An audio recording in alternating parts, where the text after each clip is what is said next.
بسم اللہ الرحمن الرحیم۔ ایک بادشاہ کے دربار میں ایک اجنبی نوکری کی طلب لیے حاضر ہوا۔ قابلیت پوچھی گئی، کہا سیاسی ہوں۔ عربی میں سیاسی افہام و تفہیم سے مسئلہ حل کرنے والے معاملہ فہم کو کہتے ہیں۔ بادشاہ کے پاس سیاستدانوں کی بھرمار تھی۔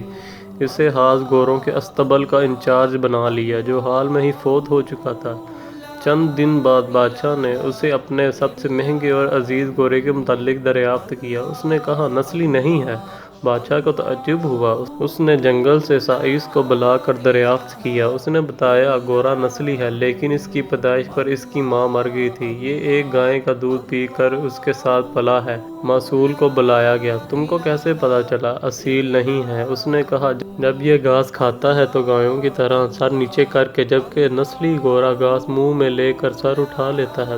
بادشاہ اس کی وراثت سے بہت متاثر ہوا۔ مسئول کے گھر اناج، گھی، منے، دمبے اور پرندوں کا اعلیٰ گوشت بطور انعام بھجوایا۔ اس کے ساتھ ساتھ اسے ملکہ کے محل میں تعینات کر دیا۔ چند دنوں بعد بادشاہ نے مصاحب سے بیگم کے بارے میں رائے مانگی۔ اس نے کہا طور و اتوار تو ملکہ جیسے ہیں لیکن شہزادی نہیں۔ بادشاہ کے پیروں تلے سے زمین نکل گئی۔ حواس بحال کیے، ساس کو بلا بھیجا۔ معاملہ اس کے گوشے گزار گیا۔ اس نے کہا حقیقت یہ ہے تمہارے باپ نے میرے خاوند سے ہماری بیٹی کی پیدائش پر ہی رشتہ مانگ لیا، لیکن ہماری بیٹی 6 ماہ ہی میں فوت ہو گئی تھی۔ چنانچہ ہم نے تمہاری بادشاہ سے قریبی تعلقات قائم کرنے کے لیے کسی کی بچی کو اپنی بیٹی بنا لیا۔ بادشاہ نے مصاحب سے دریافت کیا تم کو کیسے علم ہوا؟ اس نے کہا اس کا خادموں کے ساتھ سلوک جاہلوں سے بدتر ہے۔ بادشاہ کی فراست سے حاص متاثر ہوا۔ بہت سا اناج، بھیڑ بکریاں بطور انعام دی۔ ساتھ ہی اسے اپنے دربار میں متعین کر دیا۔ کچھ وقت گزرا، مصاحب کو بلایا، اپنے بارے میں دریافت کیا۔ مصاحب نے کہا جان کی امان بادشاہ نے وعدہ کیا۔ اس نے کہا نہ تو تم بادشاہ زادے ہو نہ ہی تمہارا چلن بادشاہوں والا ہے۔